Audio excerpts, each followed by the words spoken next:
मुंबईतील वाहतूक कोंडी कमी करून प्रवासाचा वेळ तब्बल 1 तासाने कमी करण्यासाठी MMRDA ने रिंग रोडच्या माध्यमातून मुंबईला जोडण्याची योजना हाती घेतली आहे। पुढील 5 वर्षात शहरातील वाहतूक समस्या कमी करणे आणि प्रवासाची वेळ कमी करणे हे या रिंग रोडचे मुख्य उद्दिष्ट आहे।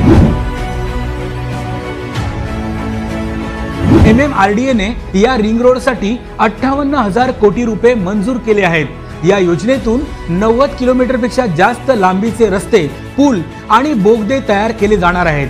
हे सर्व रस्ते मुंबई शहराला बाहेरील बाजूनी जोडतील आणि मुंबईतील उपनगरांना देखील मोठी कनेक्टिव्हिटी मिळेल। रिंग रोडमुळे उत्तरेकडे गुजरात आणि दक्षिणेकडे कोकण आणि पश्चिम महाराष्ट्रापर्यंतचा मुंबईकरांचा प्रवास सुलभ होणार आहे।